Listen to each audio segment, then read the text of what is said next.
All right, I am recording. Hello, everyone, and welcome back to Interviews You Didn't Ask For, where everyone on the show is someone I know. Today, I have Ebony on the call with me on the show, and we, as I mentioned, I think like 2 episodes ago, are talking more about current events. So it's not necessarily an interview, but more of a discussion. And today, we're going to be talking about healthcare. Ebony has a background in it, so we're going to talk about the intersections and oppressions and all of that fun social justice stuff, all that feel good stuff. That's why I have this lovely background, because do you know what this is from, Ebony? No.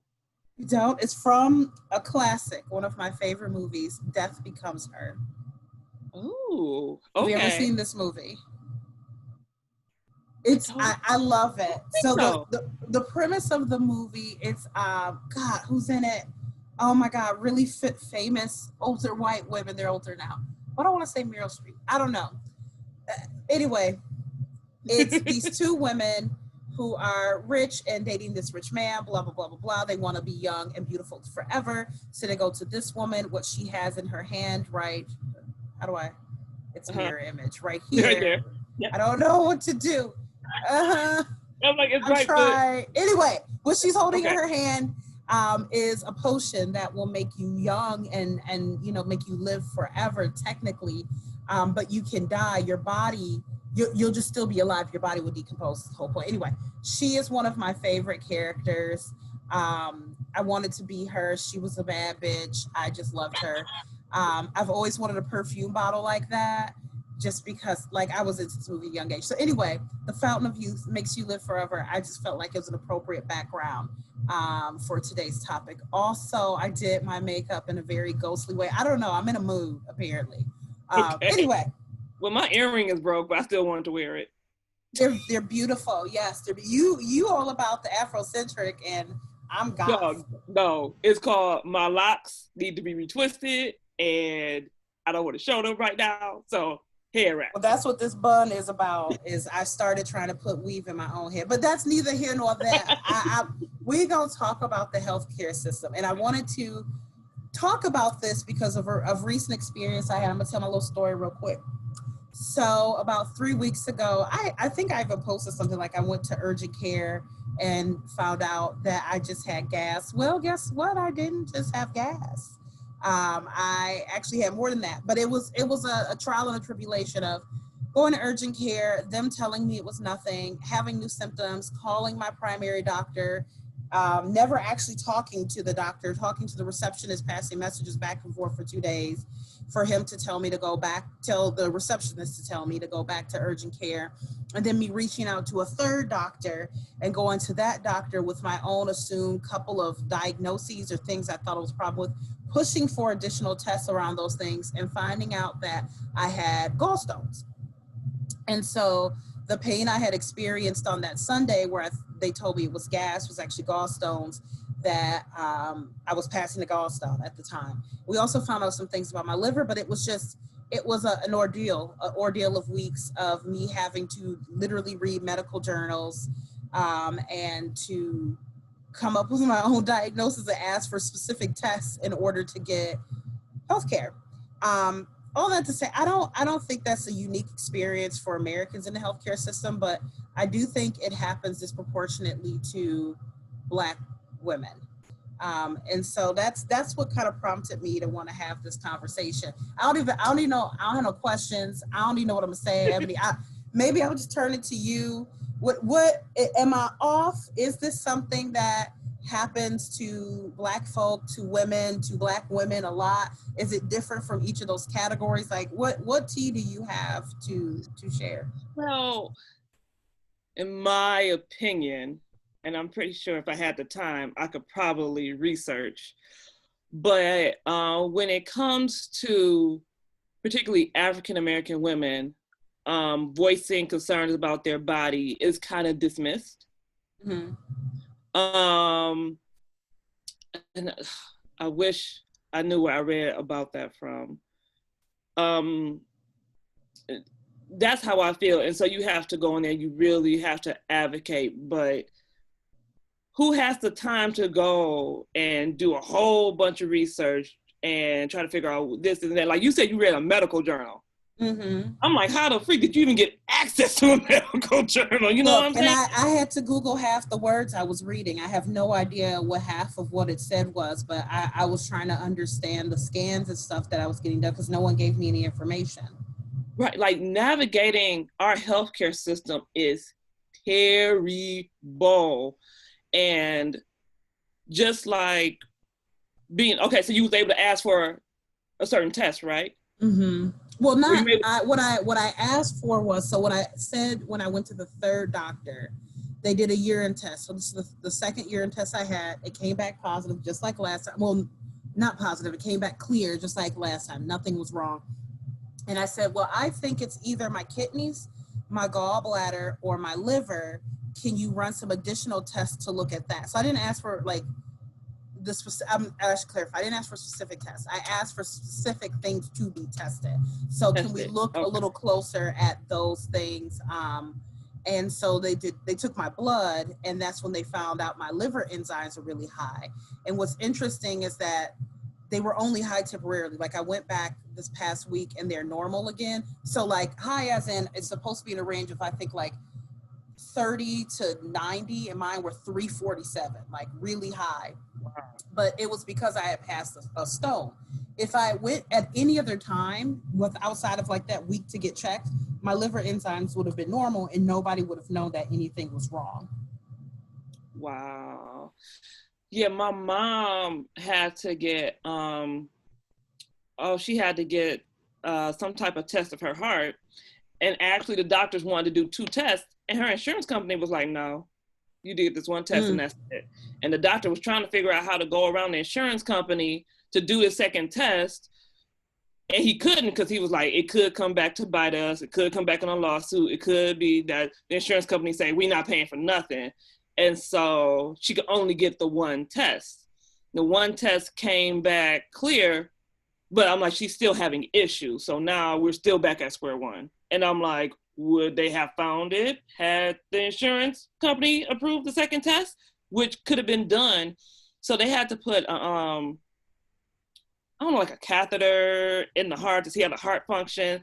And they have to do it on, they were going to just check it while they wouldn't run another test since they had her on the table already sedated. And the insurance company was like, no, we're not paying for that. So now we're back at square one. So I'm going to have to start looking up pulmonary doctors for her, because she's having like difficulty breathing when she's walking and things like that. And her cardiologist thought it could be linked to the heart. And heck, it still could be, because she only was able to get one test because that's what the insurance allowed.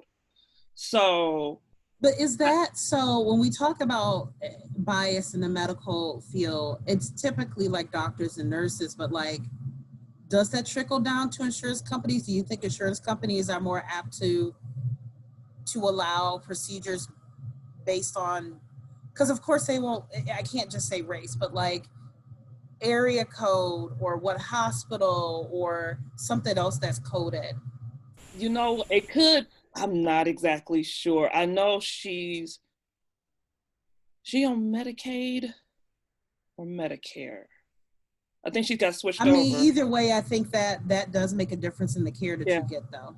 It does. It absolutely doesn't. I remember when my sister-in-law was having a baby, and I told her, you know, hey, check out my doctor, because my doctor's very good. But then I found out that my doctor didn't take. They don't. I actually was on, because I go there now too, and I was trying to pay a bill I owe. Still can't figure it out, but I went on there and it says on there they do not take Medicaid, Medicare, whatever one it is. They don't take. Right, and so you have bias in that, like, and that might be more social economic bias if you think about it. And from what I hear, and someone said that they didn't want to have to deal with all the paperwork, and that Medicaid pay less and it's not worth it, so that's why some doctors don't take it, period. But that can really determine the type of care that you can get based on your insurance. I can't think of the hospital I was at. They was like, if you have Medicaid, we'll stabilize you, but we're going to ship you somewhere else. Damn. So, you know, that's a lot. You got to think about those type of things. The socioeconomic plays a lot into it. Now, when it comes to like maternal health, like maternal death rates among African American women, it doesn't matter if you're have Medicaid, private insurance, college educated, high school dropout, the rates are still the same. So, but that's the area you know a lot about, right? Because I've dabbled in it. Let's, before we dig into that, I wanna understand. So, what you went back to school and you got a second master's, right? Yeah, public health. In public health. What Right. prompted you to do that? I always was interested in health. Well, one, I wanted a career change, and two, when my sister-in-law lost her twins in 2011. She lost them at, I think she was 18 weeks. And like that week she had found out she was pregnant with twins. She didn't know because they didn't do an ultrasound before that, because with Medicaid, you can only get one ultrasound. And they usually say that between, I guess. Hold on, so you can only get one ultrasound during your whole pregnancy? This was back in 2011 with Medicaid, because she didn't know she was pregnant with twins. We didn't find out until that week. So what if you have a complication and you'd have to? So I'm sorry, I didn't know that. And things may have changed since 2011. So because she lost the twins, when she got pregnant again, she was able to get an ultrasound earlier.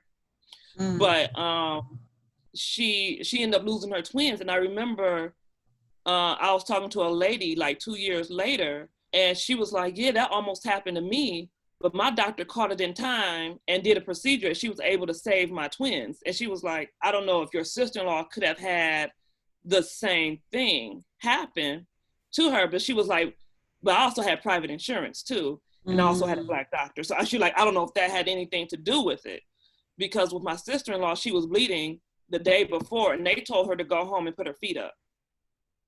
They didn't, and then the next day she lost them. And so I've always wondered, could her twins have been saved? What, was it something they didn't do? Was it a procedure they could have done? Like, why, didn't they do the best to save her twins? And so that's what prompted me to go more into, with my interest in infant maternal health.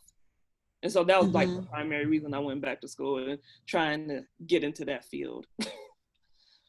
So what did you learn? Because I know, we just kind of said it, but I feel like it's been in the news a lot more.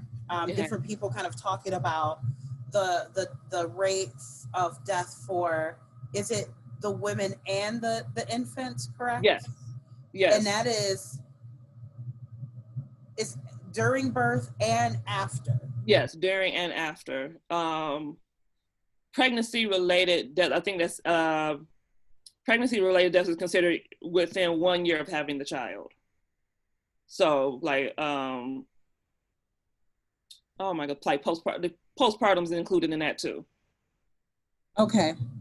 So that could be self-harm and stuff like that. That would be included? Yeah, they include like self-harm. They also include car accidents, homicides. They include all that in there.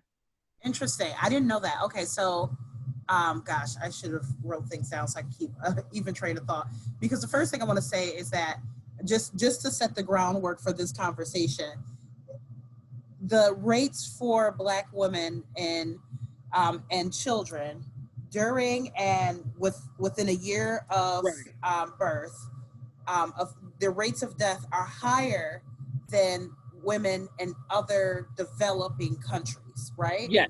So if I were having a baby, my baby and myself would have a better chance of surviving if we went to a developing country where we're usually, the United States is usually sending money and aid to. Possibly so. They were saying that at one point the rates was the same as a developing country. I guess we're considered like a developed country.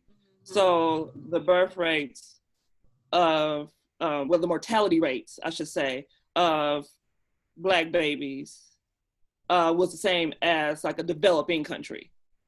And it's just Black women.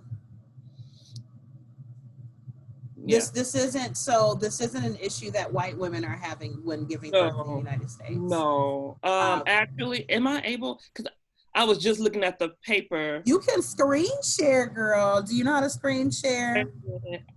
You disabled it. How do I? Because I would love for you to screen share. Advanced sharing options. All participants.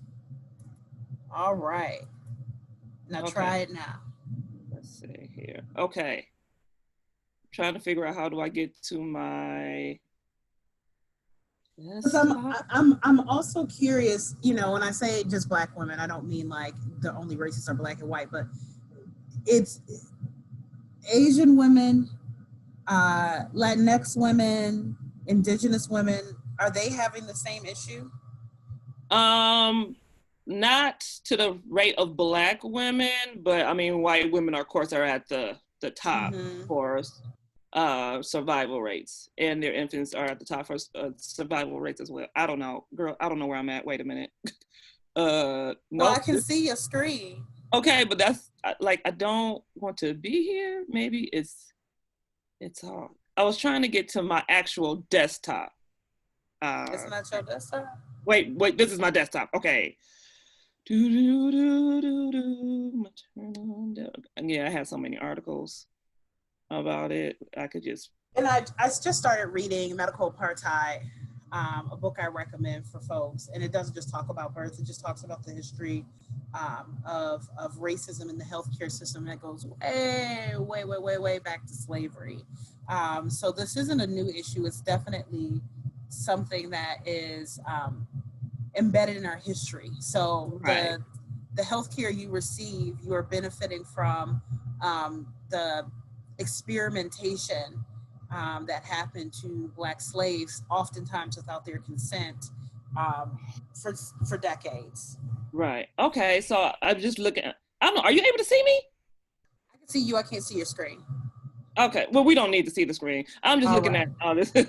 So, according to the CDC, the maternal death rate among African American women is 40 deaths per 100,000 live births, compared to 12.5 deaths per 100,000 births for white women, and that's between 2011 to 2014. So as you can see, it's pretty high. And I just want to emphasize that, as you mentioned earlier, this has nothing to do with socioeconomic status. This has nothing to do with education. This has nothing to do with sexual orientation. It is across the board. And it's one of the reasons I have no children. You know, I have a list of reasons, but I just felt like I was literally risking my life to have a kid, even with best laid plans. So you've got the research, so obviously you've dug into this. Why is this happening to Black women specifically? One reason is, I think I wrote that Black women were more likely to get C-sections compared to white women. And of course, with C-sections, you have more risk for infections and things of that nature. Also, why are Black women getting more C-sections? Is this something they're asking for? Is this something the doctors are doing? Like, what's happening? So I remember reading, you have the most C-sections on, did they say Fridays? It was like a certain day of the week. And another thing is that, of course, doctors get paid more, you know, for C-sections. And so, like, I knew when I got pregnant, I knew my risk. So the first thing I did was I got a doula, because I'm like, if something was to happen to me, I need someone to advocate for me. I also... I want to say real quick, that's important for people to understand, because, and again, tell me whatever you know, if I'm wrong, whatever. But from my understanding, one of the issues is you're in the hospital, you're giving birth, and this doctor tells you you need some procedure or something, or your baby, or you are going to die. And of course, you can have your partner there, your mama, your daddy, everybody, and they're always going to say, well, we don't want them to die, so let's do it. And no one in that room has the background to know if that procedure is really needed or not. Right, right. And so even though doulas are not, like medical experts, they're more of a support for the family.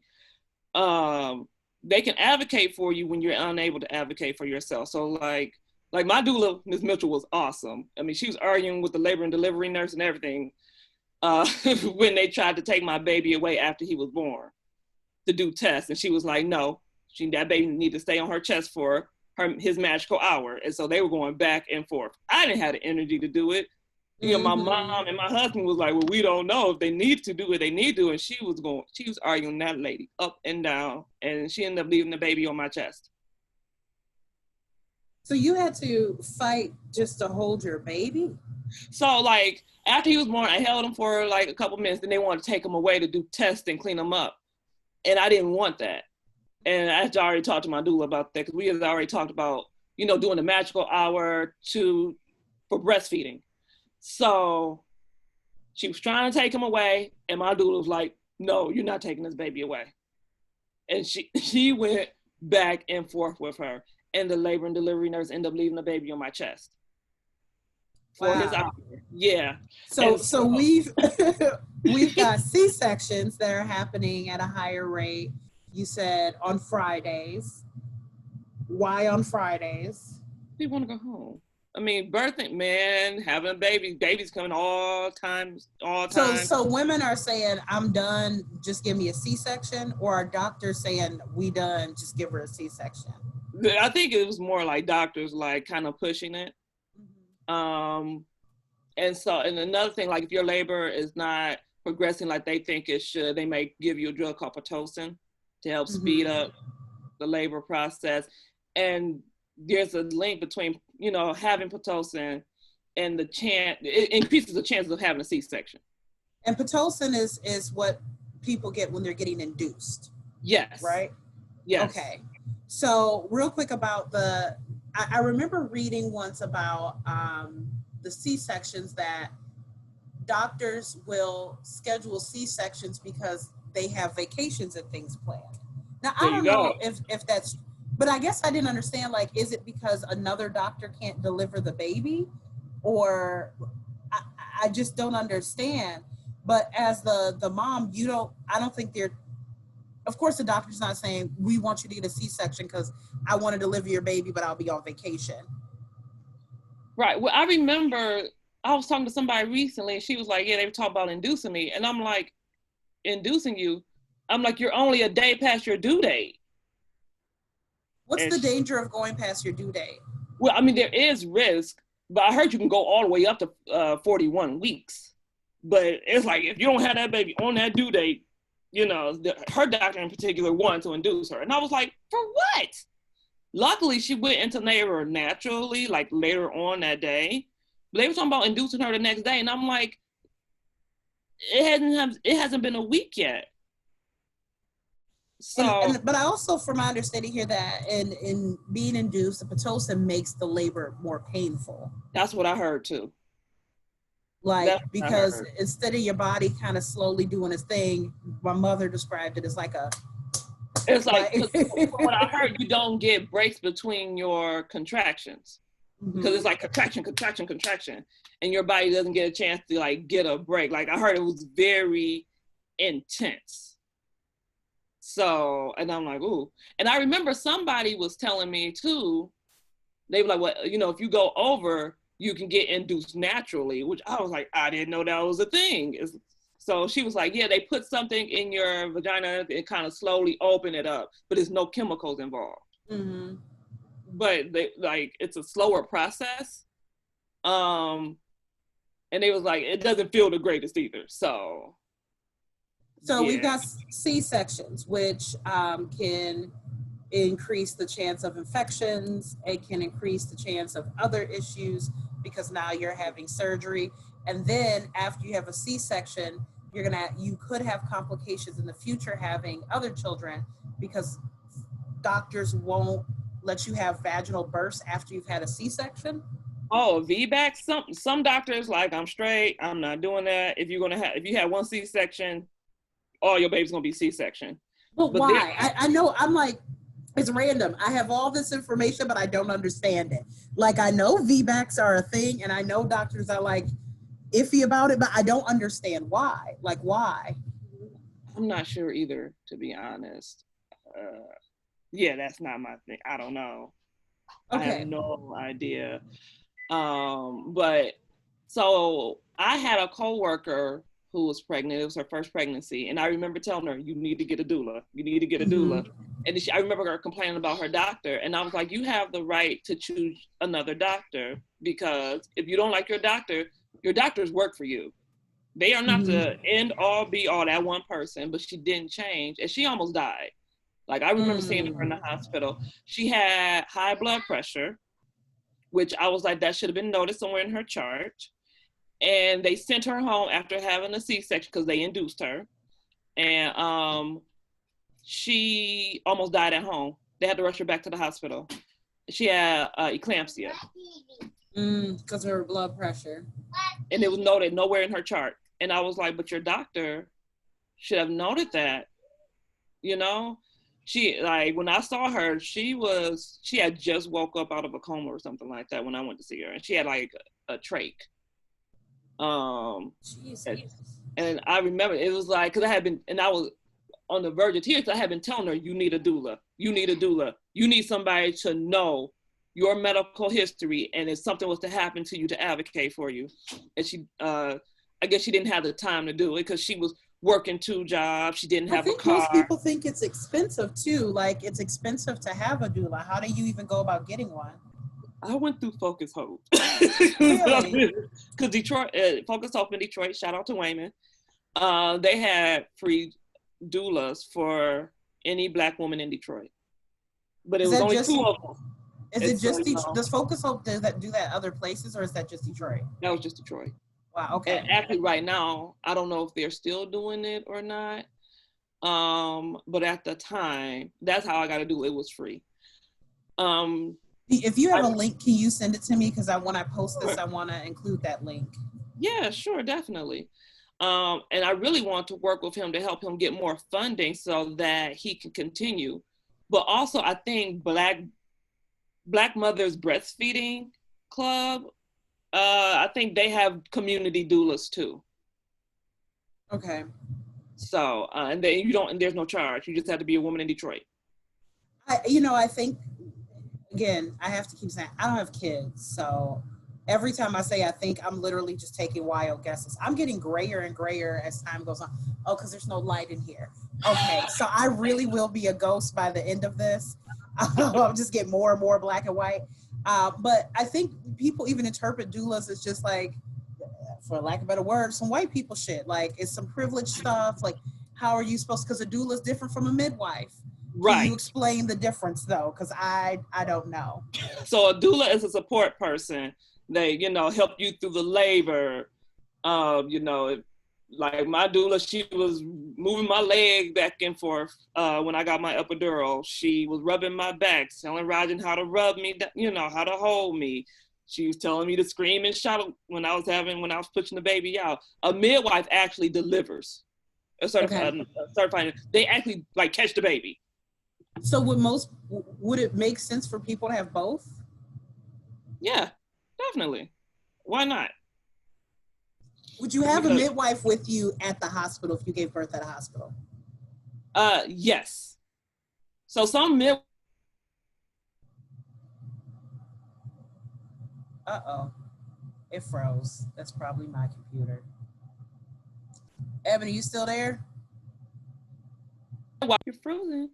Okay, you're back. Okay. Yeah, so like at the practice we go to, you have the choice of having a midwife deliver your baby or a doctor. So with a doula is basically a support person. So you know how you might have like your birth partner there. And so the doula basically helps you through the labor process, doing the emotional support. You know, so we're all out of order because I have so many things I want to talk about, and we haven't even talked about just all healthcare. Now we're talking about just labor and delivery. But one, I want to say that I think it's maybe because I've been pondering this. Maybe the issue is unique to Black women because it's where we have two intersections. Like it's a unique experience that only a woman can have, and we're Black, right? So Right. Black people experience issues in the healthcare field across the board. Women do too, Right. though. There's issues that women across the board experience too about people, doctors, even female doctors, perceiving us as we just complain, so they don't always take us serious. And so you have those two intersections of the history with Black people in the medical field. For instance, there's research they've done where they found that doctors don't think we feel pain. That we don't feel pain at the same level that white people do, which is why you'll find that we have a hard time getting pain prescriptions. Hate to say it, but it's worked in our favor because now we have this whole, meth and heroin epidemic, whatever, that came from prescription drugs that we never had access to. Right. But, now so you have that component, the racism, and you have the sexism, and you have the unique experience of giving birth. And so it's a place where sexism is already going to be part of that. Because one of the things I wanted to talk about was the husband stitch. But Sure. Sexism is already a part of it. And then you add race into it. And I think that's why we have the issues we do. So, but I know we were going down a list of reasons why Black women have issues while giving birth, but I've already brought up the husband stitch, so I'm gonna put that on pause. And I want to talk about the husband stitch. Can you explain for the viewers who are like, I can't follow this conversation, what exactly is the husband stitch? So if you have a baby and you either tear or they have to do an episiotomy where they cut you, they have to stitch you up. So a husband stitch is an extra stitch they put in there, I guess, to make it tighter. But from what I hear, make it tighter from the husband. But from what I hear, also it's more uncomfortable for the woman. Mm-hmm. So like, it's not necessary. So and it's sometimes the wife may ask for it, or I'm sorry, not the wife, but I'm saying wife as in it's called a husband stitch. But the woman may ask for it. Right. Sometimes no one asks for it, and the doctor just assume like, hey, I'm just gonna put this extra stitch in there. Yeah. And, my doctor do that. and it's concerning because it's based on the idea that a vagina can be loose when, I mean, it can birth a baby and go back to it gets roughly, like this big. Yeah, like when I saw mine in the mirror, I was like, oh, are you serious? You saw while you were giving, while you were giving birth or like afterwards? While I saw his head come out because they had a mirror. You wanted to see? Yes, I saw his hair and I was like, okay, I gotta get this baby out of here. I feel like I will be traumatized. I told Roger not to look, but I looked. Like, and I saw his head come out. I mean, that's beautiful, but I like, part of me like, oh, my baby's coming. Part of it is like, oh my God, it's never gonna go back here safe. Like, that's what. Yes, because I'm one of those people, I can't watch somebody draw my blood. So there's no way I could just watch my shit just like, bow, like. Yeah, I was just like, oh my God. With the shoulders coming through, like I can't. Yeah, I saw that head of hair and I was like, my vagina is huge. Oh my God. But it goes back without an extra stitch. You don't need the extra stitch. No, you do not need the extra stitch. So outside of, because we've talked about one reason very extensively, what are some of the other reasons why Black women are having some of the issues during childbirth and right after? So, I remember also reading that sometimes that Black women may not be getting prenatal care, but they're not getting prenatal care because they had a negative experience with the healthcare system, whether it's some type of racial microaggression, which I've actually experienced. So their experience with the healthcare system, they may not be trusting. Mm-hmm. And actually, to be honest, with this whole COVID happening, I wouldn't be surprised if we start seeing more women, especially Black women, want to go to birth at home. Mm-hmm. Mm-hmm. And so, you know, if their needs wasn't met, you know, prior to having those prior experiences, can affect whether they get prenatal care too. And, you know, of course they say that having good prenatal care, you know, you have a better birthing outcome. But if you had a bad experience with the healthcare system, if you've been disrespected, disregarded, not listened to, you may be like, I'm better doing this on my own. So it makes me think of the history we have, and I know before I even go all the way back to we talking about like slavery, I'm thinking of if you are watching this or listening to this, and you are Black, I feel like there's a good chance that you know you have a family member or someone you know who did what they were supposed to do in terms of health, even went to the doctor, and or one of those stories where it's like they went to the hospital, they told that person to go home, and they went home and died. A lot of COVID cases here. But it's just it's something that's been going on in the Black community for a long time, where we just all have these stories of certain hospitals, you know, like yep. I'm adamant about certain hospitals I refuse to go to. I don't want any of my loved ones going to. Yep. Everyone's got a story about the hospital that killed someone. And that's one layer. And it's not just like folklore, but I literally do know people who were told they were fine, literally went home, laid in bed that same day and died. So you've got that. Then you've got the things that have been passed down from centuries. The Tuskegee Airmen, one everybody knows. Girl. You can think of Marion Sims. I'm hoping to talk to Rachel about that. Marion Sims, who created the whole field of gynecology. You could talk about Henrietta Lacks. Like, these are just the ones that are really well known. But there's been so many situations like that. And then we find ourselves now, or more recently, and I don't know where they landed with this, of trying to test out these COVID vaccines in the Black community. I saw that like, really? Okay. So we are not your guinea pigs. But that's been going on for a long time. I remember when my mom used to work at a homeless shelter, she said the homeless people that's what they would do for money, is they would do these medical experiments. So, you know, I don't know what people envision in their mind about how these medical experiments are happening and these studies to make sure the medicine but sometimes it's happening real suspect. Right. With people on the street. Yeah, then when I saw that COVID one, I was like, you got to be kidding me. And I don't know if you remember, it happened like a couple months ago. It was like 2 French doctors, and they were like, yeah, we should just test them in South Africa or something like that. Mm-hmm. Because I'm like, because you're not seeing us as people. You're seeing us as experiments. Yep. And it's easy to dismiss a lot of the medical issues in the Black community to say it's about our lifestyle, to say, you know, it's about our diets and all this other stuff. Wait a minute. Because, but when you're in a place that's food insecure, liquor stores, not grocery stores, you tell a diabetic, oh, you need to eat X, Y, and Z.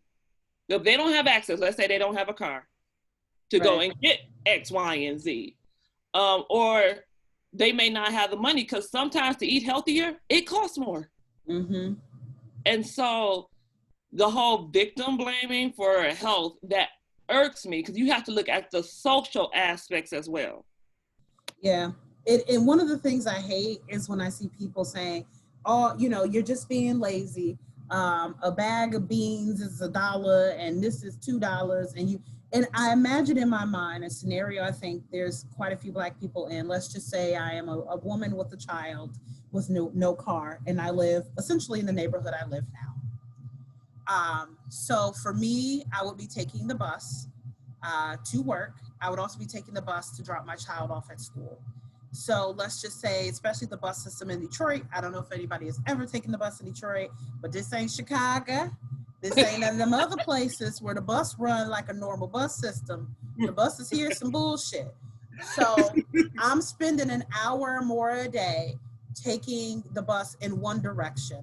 Let's just say 30 minutes for me to get to work, and 30 minutes, I'm being very generous, to drop my child off, and the same thing on the way back. That's 2 hours of a commute. You want me to take the bus out of the way to a grocery store in the suburbs to pick up beans, which I don't know if people have ever made beans from scratch when they say this, but beans ain't a quick meal. So I will need maybe a crock pot. I need time to soak and like there's so many other pieces to it, and people act like just because you could pop over to Whole Foods and grab a can of beans and put it on the stove and you done in your car, that everyone can do that same thing. And it's not. And I definitely live in an area where what people don't also realize is that sometimes there are grocery stores. Like there's a couple of grocery stores over here, but they're not grocery stores that I would shop in. Like Right. the produce is limited. You got your apples and your oranges. Don't want a kiwi or a mango, you ain't getting it. There's one over here that this whole time I thought was a liquor store, but apparently it's a grocery store. And this man got so sick, he bought some lunch meat, took it home. Mind you, I have no idea how he didn't notice anything wrong with it. Ate the lunch meat, got sick, and realized the lunch meat had expired like 3 years ago. Great. Yep. I've heard that. I remember when I was little, like they straight sold my grandma some green meat because she couldn't see that well. And I was with her. I was about 10. And I was like, that don't look right. And I took it back. Yep. And so, like the quality of the stuff, and it seemed like to me the stores in the inner city, at least in Detroit, are higher. Mm-hmm. They charge more. And so, like you can't expect someone, you know, if they're diabetic, oh, you got to eat better. Oh, you got to exercise too. Where Sway? We don't have that's gyms. something else. And we don't have gyms. We don't, it's not always safe to walk. Like we drive out of the way to go walk around the track, or, just the fact that you would need an area with like even pavement.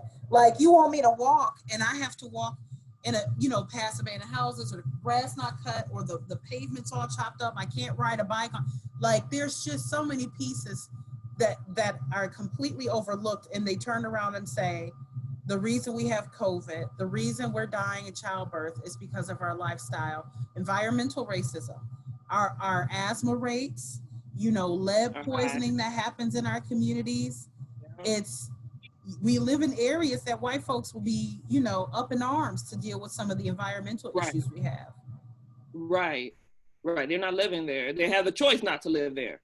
Mm-hmm. But some people don't have that choice. And so when people talk about, oh, it's their fault, you have to look at the social determinants of health. Tell us what that means. You said some words and they was big, girl. What is the social determinants of health? Wait a minute. It's actually the World Health Organization's definition of social determinants of health. The social determinants of health are conditions in which people are born, grow, live, work, and age. These circumstances are shaped by the distribution of money, power, and resources at the global, national, and local level. The social determinants of health are mostly responsible for health inequities. So can you explain that to us in layman's terms? So, for an example, let's say, honestly, my mom's a good example. She lives in Detroit. She's on disability because she can't work anymore. So what does that mean? She has to get Medicaid for her health care. And sometimes I don't think she gets the greatest of health care because of where she lives. Luckily, she has a car. She can go some places. But so for people who don't have a car, trying to go to a doctor's appointment can be difficult, especially if the buses aren't running on time. So basically where you live, how that can affect, where you live can literally determine your health. Mm-hmm. So if you live basically in a bad neighborhood and, you're at a lower socioeconomic level, there's a good chance that your health outcomes are going to be poor. And that's not, because I think people get in their mind that when we say that we're talking about bad neighborhood, like, they shooting and you might get shot and that's why people die early. No. But there's so many other pieces that have nothing to do with violence in our neighborhood. Now violence, domestic violence, impacts Black women in a certain way. That is all. That's a public health issue in itself. That's something we don't talk about. Nope. It's really the problem that I run into is when we talk about race. This is an area of division for Black women and Black men, because we can talk about all day about violence against Black people, violence from the police. We can talk about racism, but when we say as Black women, and at the end of that, we want to come home after fighting all these forms of racism and not have to fight you, not have to fear for my life, not have to stand there and make a decision between my safety and your safety by calling the police. That's where the conversation just seems to crumble. Yeah, because we don't talk about that also in relation to maternal death rates either. Ooh, girl. But that might be for another time. No, you gotta say it now. I want to know what you know. Oh, wait a minute. I gotta bring back up the research, because when it comes to Black women are more likely, Black pregnant women are more likely to die from homicide, from intimate partner violence than white women. But we don't talk about it. Damn, I did not know that, and I haven't even seen that in the conversation about the rates for Black women. I did not know that. So wait a minute, hold on. Because what you're telling me is that Black women are already vulnerable to domestic violence. We're already vulnerable, but and of course you're already more vulnerable when you decide to leave as well. Yeah. But more vulnerable. Tell me. Let's see. The specific cause of maternal deaths is one that affects African American women at higher rates than white women. Pregnancy-associated homicide was greater than 3 times more likely to happen in non-Hispanic Black women compared to non-Hispanic white women. But we don't talk about it. So what? We ain't got enough time for all the so why. So, because that's just me. But why? Because I'm sitting here like I could come up with some reasons, but what is it about the pregnancy that makes that rate go up? Because if a woman is in an abusive relationship, basically, while pregnant, there's a greater chance of her being a victim of homicide. So I think, and then I don't know if Black women don't report it as much, but Black women are in abusive relationships, but we don't talk about it. When they're in abusive relationships and they get pregnant, they have a higher rate of being killed. But why kill us? Because we're pregnant? No, I honestly don't know. I don't know. I just know. So I do think though that this is where I draw the line of I think we Black women are in this space all the time of protecting Black men. Black women are taught that Black men are to be protected, that they are the commodity to protect in the Black household. And I think about how a lot of us like don't call the police. You know? Right. And that's what I was about to say. Black women are in the front lines. We're marching on behalf of Black women. Black women are known to be, in these relationships where they're trying to pull some Black man up. Like, there's a saying, Black mothers love their sons and raise their daughters.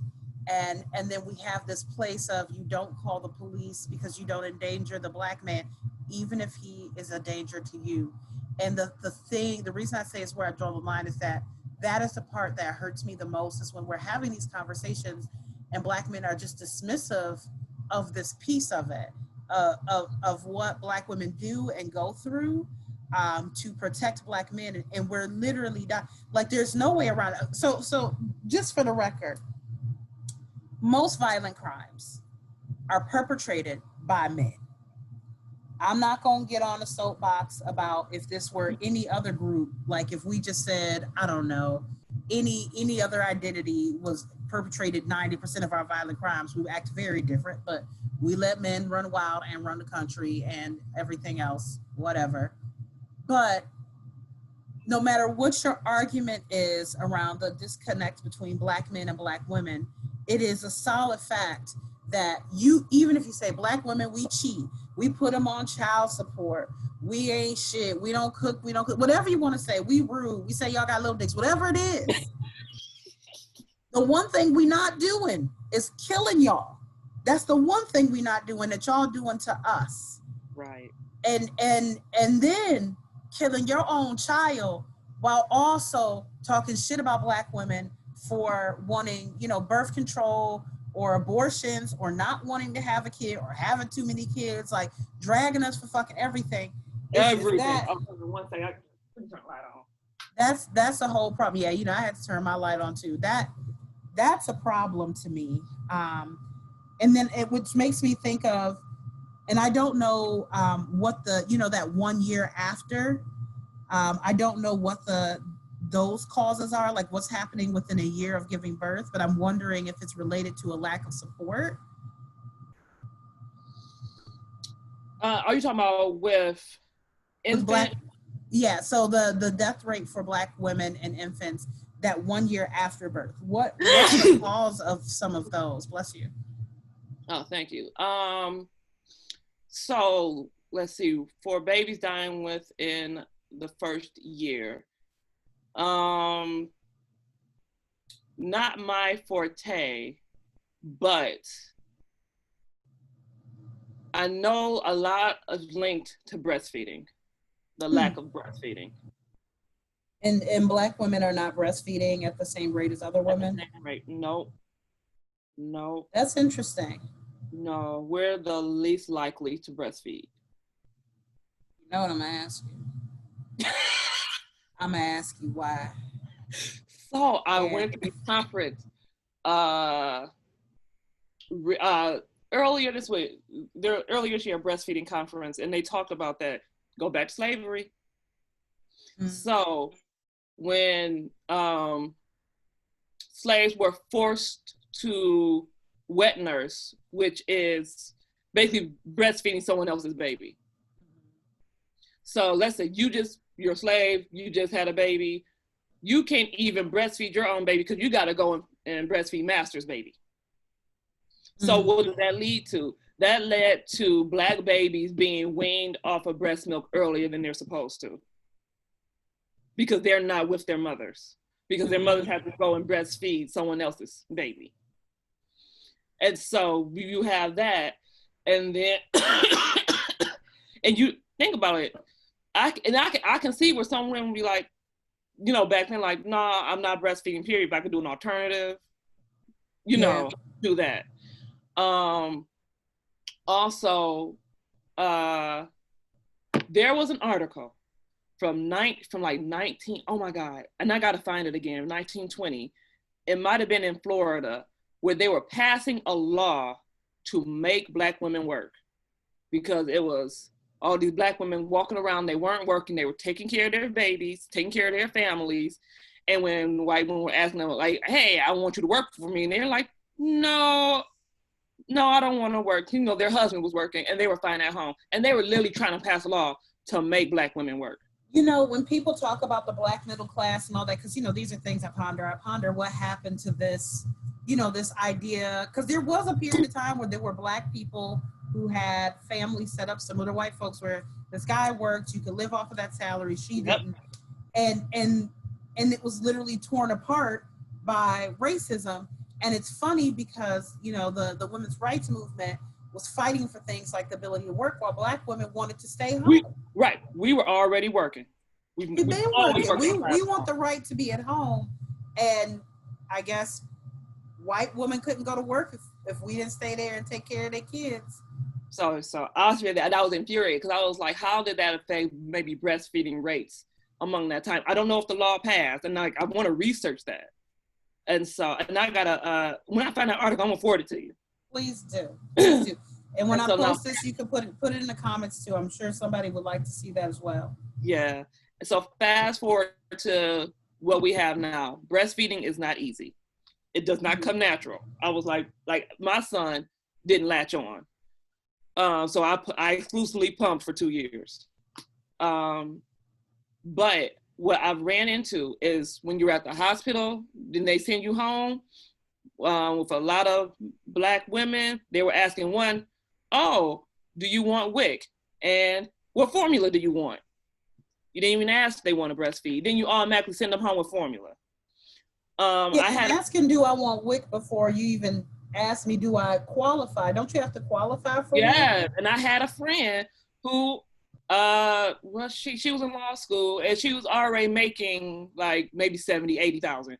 And they asked her 3 times, don't you want to sign up for WIC? Don't you want to sign up for WIC? You sure you don't want WIC? They just saw a Black woman.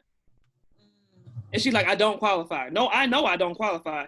And she probably made more than the WIC coordinator that was working in the hospital. But they made that assumption because she was a single Black mother that she was poor. But I do think that's one of the issues when we talk about racism in the health, any ism in the healthcare system, because I want to also say that we're talking about racism, but there's transphobia in the healthcare system. Yeah. There's homophobia in the healthcare system. There's sexism in the healthcare system. There's ableism. There's fat phobia. There's so many things.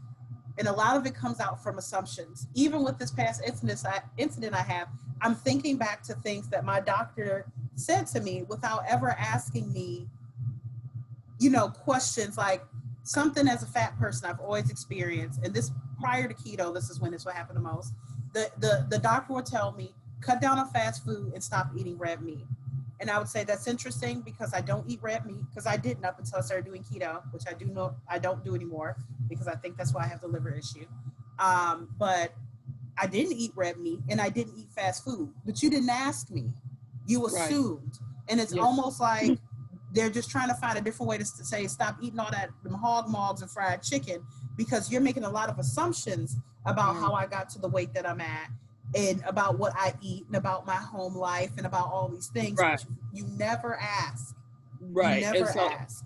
And so, and I when I interviewed, I was working on a project where I was interviewing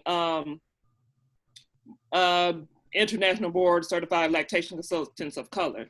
And a lot of them were saying they had clients where they didn't even ask them if they was going to breastfeed. They just assume, oh, you're going to want formula. They don't even send anybody in there, a lactation consultant in the room to help the mom. Sometimes the mom even asks for someone to come in and they still don't come, but they'll just send you home with formula. And so. Can you just share for folks who don't know, what are the benefits of breastfeeding? One is free. Also. One is free. 2, when a baby is breastfed, they're getting their mother antibodies. So, an example, during COVID, if a mother, if they just, I guess she tests positive, they still say to breastfeed because she can still give the antibodies to the baby. When your baby is sick, your body knows, and your body makes antibodies for the baby. So it's protecting the baby. It's it helps with gut health. And for the antibodies, real quick, I want to tell the story about how 2 different times. One, I had a mole. I actually still have the dent over my eye. And my mom asked my father's father about it, and he said put some breast milk on it, and it fell off. And then when Kat was little, still breastfeeding, I got pink eye. And my grandfather I don't know who told my mom, told her to put breast milk in my eye. And she put breast milk in my eye, and the pink eye went away. Now, I know people probably like, why you just let your mom put breast milk in your eye? I was a child. I just do what my mom tells me to do. She is an interesting woman, but it worked.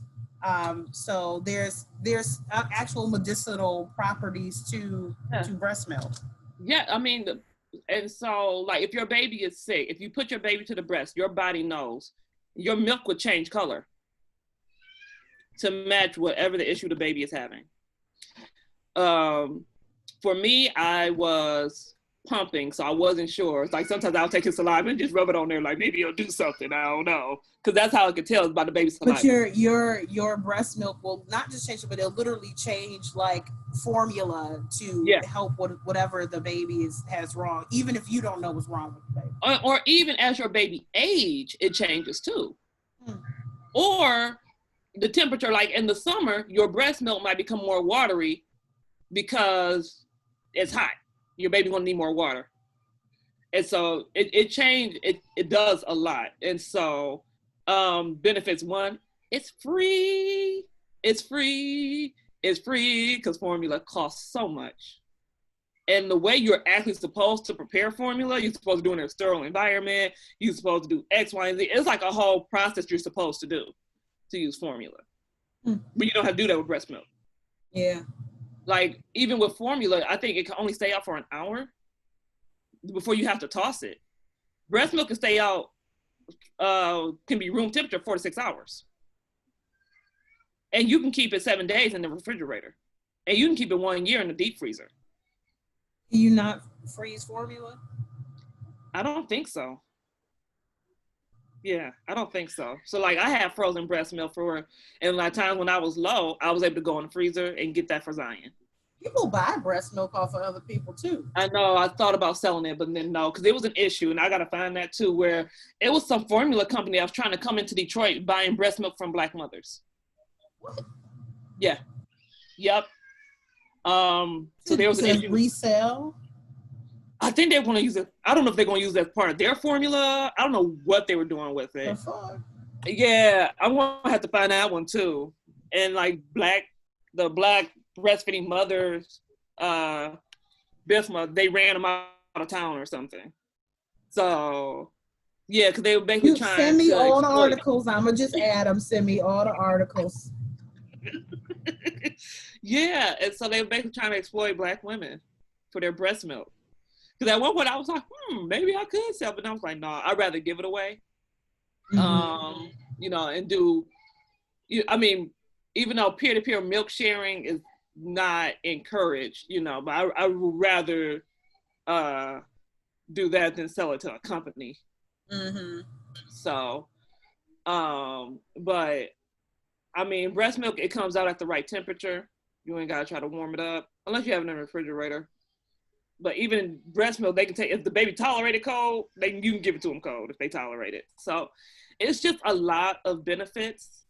But I mean, you know, it works as a bit of a natural birth control, I've heard.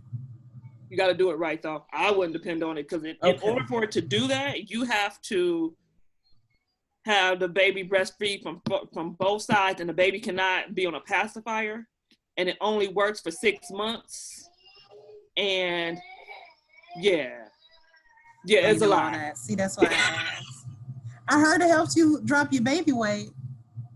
It do, because you're burning calories.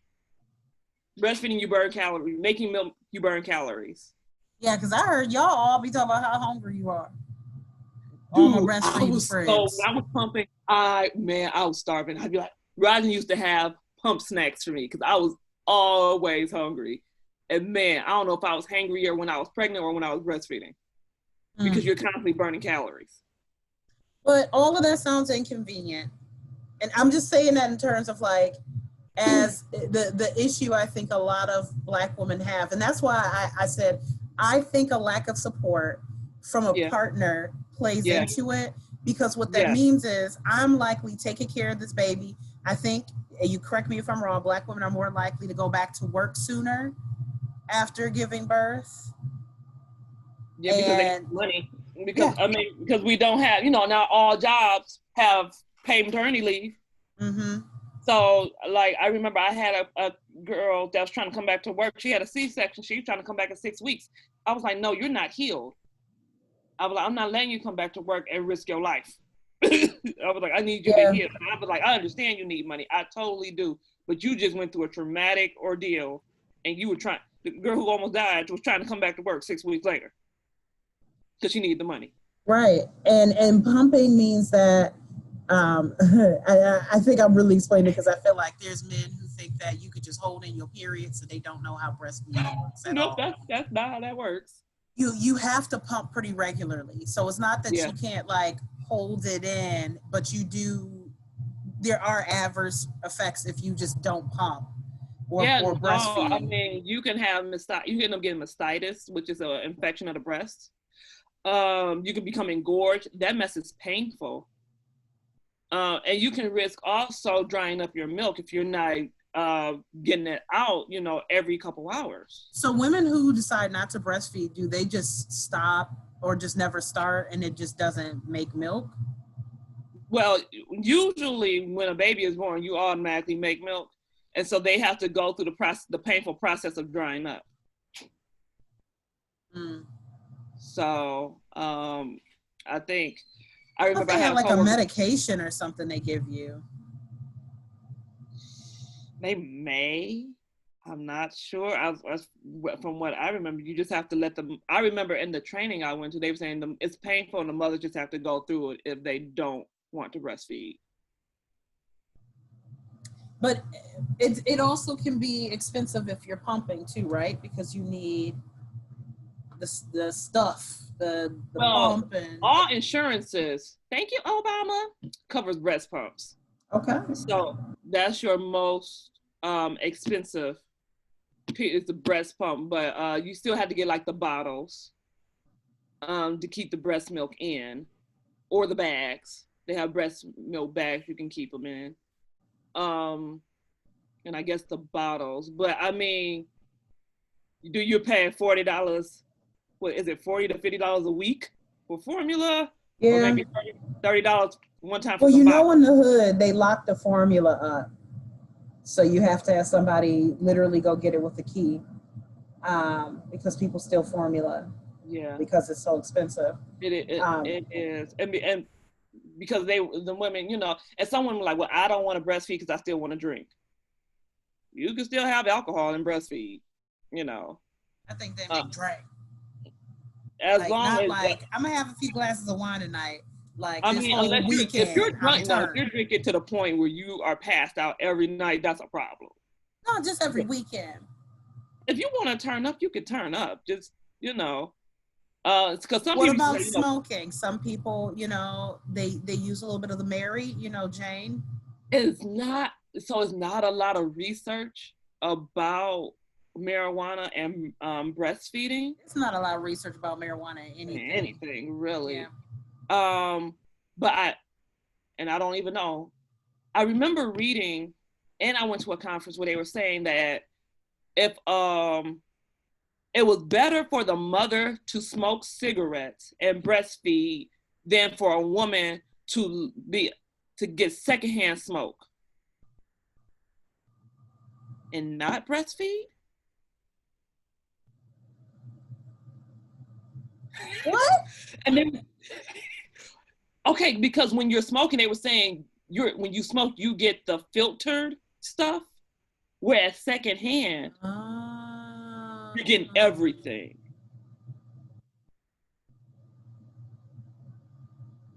But I think we still, I mean, it still only kind of makes sense to me. I was just like, oh, I guess. Okay. But in general, we definitely need more research on marijuana's effects on things, because there's women, like, what happens if you smoke weed while you're pregnant? And now I had a case and it broke my heart. I was working with a woman, I was helping her breastfeed, and I had taught her how to pump, and she was making milk, and she was so excited, like, I'm breastfeeding my baby. And then she got a call from CPS because they had the baby. No, she tested positive for marijuana. I don't even think the baby tested positive for marijuana, and they took her baby away. And so, of course, when they took her baby away, her milk dried up. And so by the time she got on back, she couldn't breastfeed anymore. And then they was telling her not to breastfeed because of the marijuana. But I'm like, but if the baby didn't test for it, like, it was terrible. That's funny, because it reminds me, I was watching a documentary, or like one of those little short ones, about a group of women who smoke while they're pregnant. Most of the women were white, as a form of pain management because of issues they had. Like, one woman, her first pregnancy, they gave her some medication, and that medication caused her to lose her baby. And so she was like, well, fuck that, I'm just gonna smoke weed. If weed works for the issue I have, and it's not gonna kill my baby, then I'm gonna do it. But I remember them having a conversation about it. Maybe I didn't know this, but do they drug test your baby after it's born? Is that standard? Yeah, they drug test your baby. They test their poop in their pee. They do? Just automatically? Yes, and I remember I had a client who was in the hospital. She had just given birth, and her weed bag fell on the floor. I was like, girl, Get that out here. They'll take your baby away. Yeah, they test those babies. I also had one who I did have a client, baby tested positive for crack. And I think they tested, yeah, but I think, yeah, but yeah, that's different. But they run testing for marijuana. They will take your baby away. So, because I was confused when they said on the show, but none of them had. Now they said they had some back and forth, and it was a concern, blah blah. But no one took their babies away. And girls, see, okay. Before I go off on that tangent, let me just remember to come back and talk about. No, I'm gonna say this first. I do want to say real quick about breastfeeding. I think one other thing about it is that in our community, it can be a bit taboo, because there's a belief that your breasts are for your significant other and not for your baby, because we've sexualized breasts. Exactly. And so, but I think that's American culture too. But speaking of taking our babies away, did you see the story about the woman who, she already had like 4 or 5 kids, Black woman, and she didn't know she was pregnant, ended up giving birth on the toilet. The baby was breathing, everything was fine. They took her to the hospital, and later on it came and told her the baby died. Did you hear about this? No. Girl, they told this woman the baby died. She was all fucked up, obviously. Her, I don't know if they're married, but her partner. And they gave her an urn of ashes and never gave her a death certificate, sent her home. So like a year or so later, she's like, I'm gonna get a lawyer because I want a death certificate. And the lawyer goes to look and finds that she has an adoption case open. What? With this girl, with this white woman. So she go look up the white woman and find this white woman's adoption journey. She's married, a woman's married, adoption journey, all her information, where she's talking about the day that this woman's baby died. They got a call out the blue saying they had a baby for adoption. And when they asked why it was so quick, they told, this is what the lady said. And I believe this must be what the woman was told, because this was on like her Facebook post and stuff prior to all this. But she said they told her the maternity ward was closing. So like it's like it's the last bucket of chicken at KFC. Like, we about to close for the night. You want this last bucket? So the maternity ward is closing. So we got this baby for you. And so they're saying they think that the husband's family member worked there, but when you look at the photos, because the baby now, of course, is the age of this woman's baby with a baby, and when you look at the picture of the baby and a picture of like the woman, one of the woman's other children, they look just alike. And this was recent. This wasn't like 1995. This was recent. And it just makes me think of how often our children are taken from us. Like, girl, when they will come up with whatever reason. When Zion broke his little arm last year, I was like, okay. I was like, because he had fell, but he cried for 2 minutes, then went to a whole birthday party and swimming. So the next day, I realized he wasn't using it right. And I'm like, okay, I don't want to take him to the ER. I was like, I don't want nobody thinking that I did anything to him. I am taking him to his primary where they know me. So I took him to his primary doctor, and she was like, oh, let's get some x-rays. So she sent me to the place to get x-rays, and they said it was broken. And they were like, you have to go to the ER. And I was like, okay, can you send me with some paperwork saying that this is what happened? And with the x-rays, I'm like, I don't want no problem. And I also told Roger, don't come with me, because I don't want them, you did something to him. Oh. And so I was like, let me get everything established first, and then you come. Because I was so scared of them questioning, like, well, how did he do it? And, like, I was so scared of CPS. So I went through that avenue, and it was the day after the 4th of July. Mm-hmm. So yeah. And so, because the doctor would have sent me straight to the adolescent child orthopedic, but he was closed. So they were like, you have to go to the emergency room. And I was like, can you please have the paperwork ready? Can you please have everything in order for when I get there? Because I was nervous to take him there. And so, and not that CPS don't take other people's children, but I think it's a very unique situation. And they will take your baby and give it to a white family. Like, not even exaggerating. They really will. I was so scared, but they were like, yeah, we got everything from the doctor. We got the doctor's notes. And so they, stitched them. They were like, asked me how it happened. I gave them like exact detail because I saw it. I was like, he was running. He had his arm like this. He fell in the kitchen. Like, I wanted everything detailed. Like, I was like, because I don't want no questions of abuse or anything like that. And so after I got that clear with them, I was like, okay, Roger, you can go. They will take your baby and give it to a white family. They'll take, what was it? It was something floating around on Facebook, one of those like memes or whatever. Maybe it was some Twitter posts, but they were saying like, they will take your baby because you are poor and you can't afford to keep your kid and take care of and feed them. Take your baby, give it to another family and give them money to take care of your child. Wow. And that doesn't make sense. But that's the foster system. If I were to foster, I will be paid to foster these children. And that might be a child that if they had just gave the money they were giving me to that parent, the child could have stayed there. Yeah, man. It's like you don't get the services and all that stuff until you in the system. Yeah. And that's a lot of healthcare issues. Just like we talk about mental health. Girl, you, especially in the Black community, where you may not, like, I don't know if Medicaid and Medicare covers mental health like that, but I do know it is hard to find someone and get into a program unless you have an addiction or unless you are an active danger to yourself and others. If you are just generally experiencing depression or anything, you can't get, not for cheap. Now you got good insurance. When I was a case manager or CRC, whatever, and I had people that had mental health issues and they would go to a place downtown. Was it downtown? It was like in the Eastern Market. I can't remember the name of it. Man, they were there for like 10 minutes, got their meds and they was on. And I was like, what? That's not even, what? Like, it didn't make like, I thought I was dropping her off. And I'm like, oh, I'll come back in about like an hour or so. Man, she came back out 15 minutes later. She's like, yeah, I don't have another appointment for another like 6 weeks. What? And then I had a friend who's a social worker and they wanted her to work there.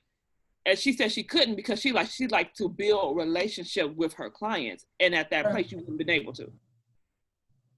And I can't think of the name of it. I just remember, the fire that happened in my mom's apartment. And I was doing a lot of the navigating stuff for her because they had her at the hospital. She was fine, but she was at the hospital because all of her stuff was gone in her chair. And they had a lot of things that they helped us with. So I'm not shading them or whatever. Red Cross was there and everything. They brought in a preacher to pray, but that was it. They had no mental health support. And what you have are seniors who have been living, as a senior, usually when you move in someplace, you there. That's it, right? So many of them have been living there for 10, 15, 20 years in their apartment and everything's gone. And they offered not even a flyer. And so then I decided, because talking to my mom and she's talking to people who are still at the apartment and just telling me how these people are struggling, especially because older Black folks don't talk about mental health the way like our generation and younger do. But they're like they just feel like they're gonna bounce back. And I'm like, you were in a fire. My mom has been in more than one fire. She's experienced, I think this is the third fire she's experienced. And so there's just things that I even think about her, kind of like things that I would consider to be paranoia when prior to this, but it's just like it happened again. But her just telling me, people calling and crying and going through all this because they were just in this traumatic ass event. And so I'm trying to find someone to, do maybe a group session with them, anything. I'm okay for, but you can't even I couldn't find anyone, especially because, and I will say, I was looking for someone Black. And I was looking for someone Black, not, I have plenty of friends who are Black, who have therapists, psychiatrists, all that, who are not Black. But because of the population of older Black folk, it was already going to be a hard sell. So I felt like we needed someone Black, but it's difficult. I'm looking at the time because I know we've been over an hour. We just been all over. So I want to end with this. With your research, with the things that you've done, what recommendations do you have for folks? It can be for Black folks, it can be for Black women, it can be for women, whoever, about navigating the healthcare system, even if it's about preparing for birth or just whatever. What would your recommendations be? Man, so even my experience with having hydrogenated super Tiva, and I don't know what that is, man. It's a skin disease. And mine was very severe. And it took me 3 doctors before I could find the one. I had to go through a couple of frogs before I found my prince. But one, some of these doctors, they can't be the end all be all. If you have a doctor that's not listening to you, that's not listening to what you're saying, don't be scared to get another doctor. Don't be scared to get a second opinion. How do you do that though? Maybe that's the holdup. People don't know how do you get another doctor? Man, see, but that's the thing. It depends on your insurance company. So you have to really know your insurance plans, what they allow, who's in the network. And so for me, because I'm like, okay, I have Blue Care Network. So I think my last doctor, my Crohn's doctor, I actually found her through Google, actually.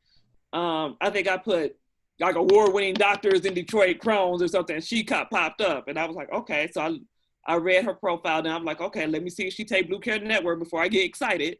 And she did. And so that's how I found her. I found her through a Google search. But you just have to know, like, your insurance, what they pay for, who's in their plan. So you have to know that. And when you talk to these doctors for the first time, you might want to interview them to see if their values align with your values. So what do? You just set up an appointment and ask them, like, what do you do to do that? I've never done that, but I'm okay. And so, like, when I met Dr. Kaur, I think I might have went in, you going with your questions, like, written down. So I had them in my phone already, like, how often do you do treatments? How long have you been doing this? Philosophies, things like that.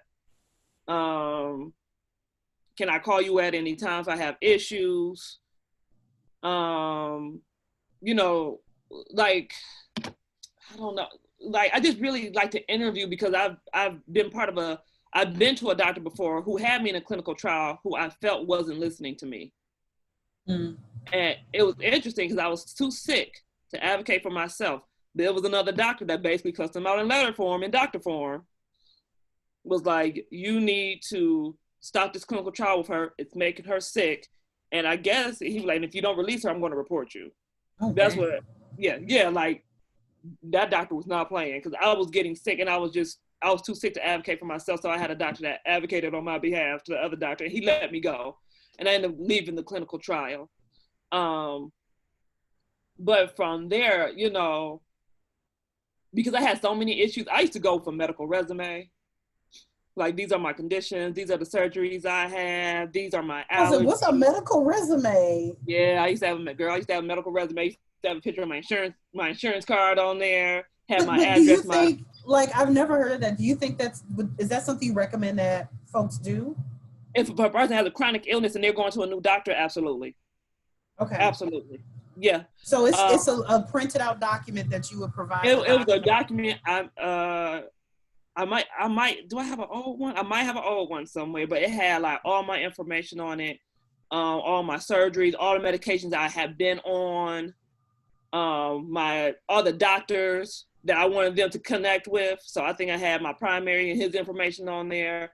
I had my gynecologist on there, and I had another doctor on there because they prescribed medication to me on a regular that I wanted them to talk to as well. Like, if you're about to prescribe me something, let my primary know, let my gynecologist know, or let another doctor know.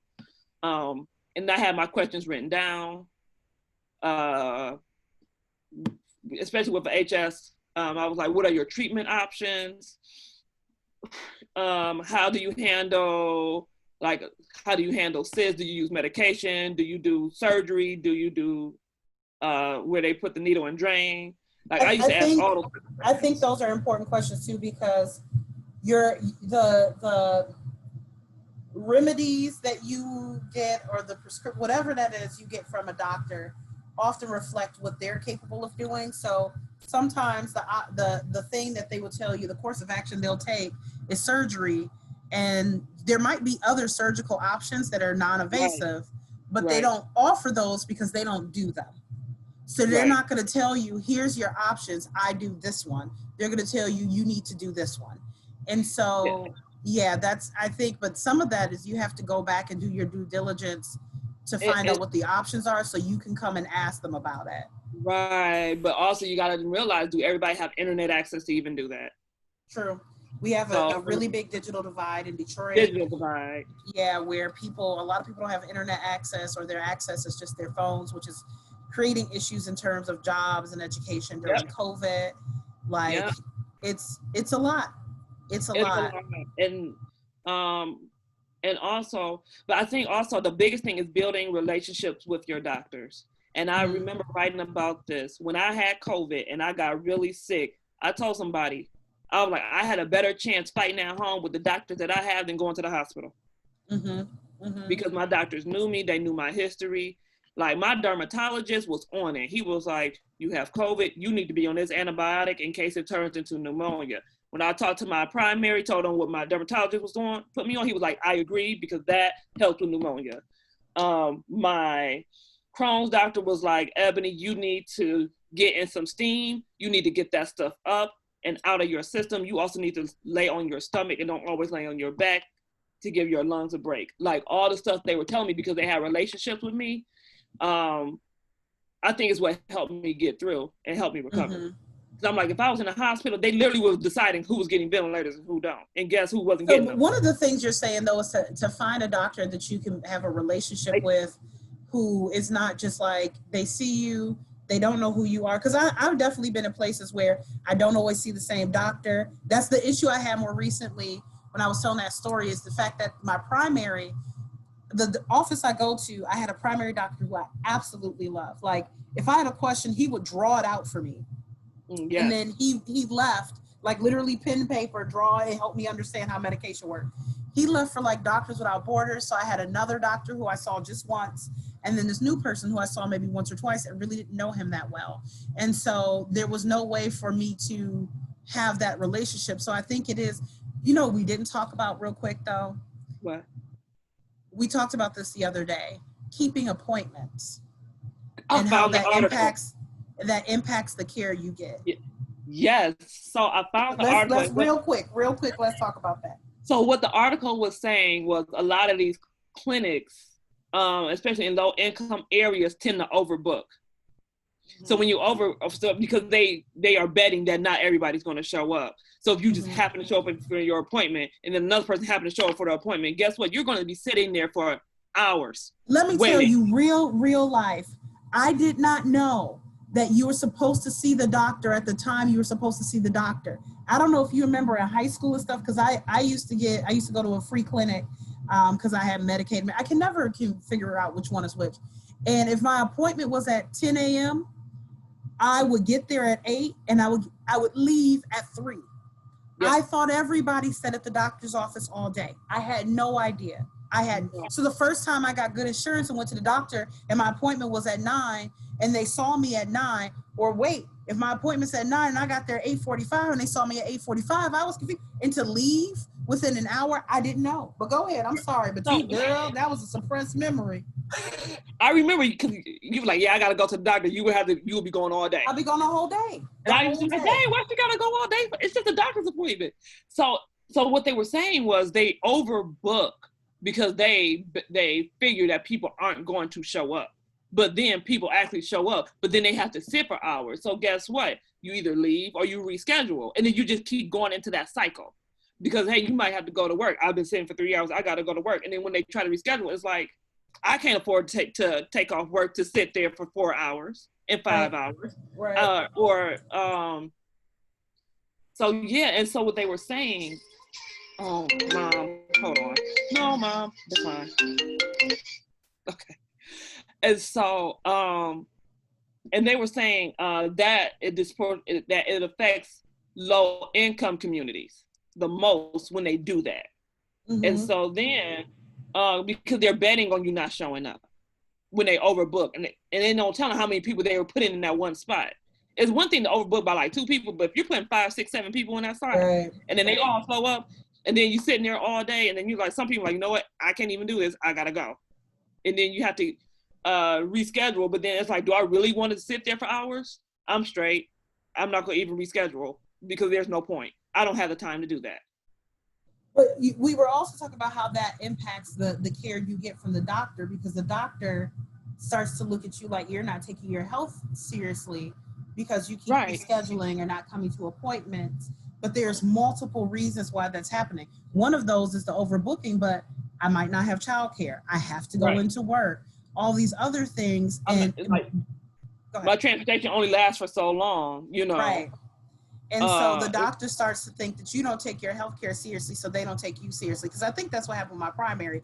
I rescheduled with them twice, but that's because I had scheduled a checkup, but we're in a pandemic. I'm not going to the doctor if I ain't got to. Right. In this pandemic. You could check me up later. Oh, and I was reading about that and how a lot of people, because basically, heck, in Detroit, at one point, everybody did video conferencing. You could not get an appointment. You could not walk in anywhere. But if your phone doesn't have a stable connection, if you don't know how to navigate the telemedicine app, or you don't have a cell phone. Download an app. Yeah, because that's mine. And so they were saying a lot of people, that affected a lot of people with health. I mean, that's impacting people with their housing too, because they're doing evictions over the internet. And if you don't show up. What? Girl, yeah. And I'm not going to say it's Detroit, but I know in some places that's happening. But girl, Girl, but I mean, heck, safe, secure housing is a public issue, a public health issue too. Like, it's, girl. This is all very relevant because, the governor just said, what did she pass a thing, signed to something that said that racism is a public health issue. So it's real. It's not just us saying it. It's literally, it's real, and it impacts so much. Sorry, I thought I heard somebody knocking at my door, girl. I was about to run. I'm by myself. If something happened, I'm gonna just keep recording. Y'all not gonna see nothing, but you can hear it. Anyway, but it impacts, racism impacts everything. Facet of life. Sexism impacts pretty much every facet of life. And don't have the opportunity to be a Black woman or a Latinx woman or don't also be in any other category. Don't be a lesbian. Don't be don't be a Black woman who's a lesbian. Girl, right. No. Don't be a disabled Black woman. Lord, no, because you got every facet of life. I guarantee you, which is why every time I have one of these, somehow we end up talking about race or something, because there is not a part of life. Girl, I'm hearing shit. Look. I don't know. I mean, it affects just everything. Even like I was telling Rajan when Rajan was first trying to lose weight and he wanted to jog 6 o'clock in the morning around the park. I was like, I don't think that's a good idea because you're Black. Right. You're jogging. We can't run. Right. We can't do nothing. We can't do nothing. And so, man, yeah, it's a lot. Even when I was pregnant, when I was pregnant and I went to Beaumont Farmington because I was bleeding and they were talking about, oh, you're going to have to wait 3 hours. Girl, yes.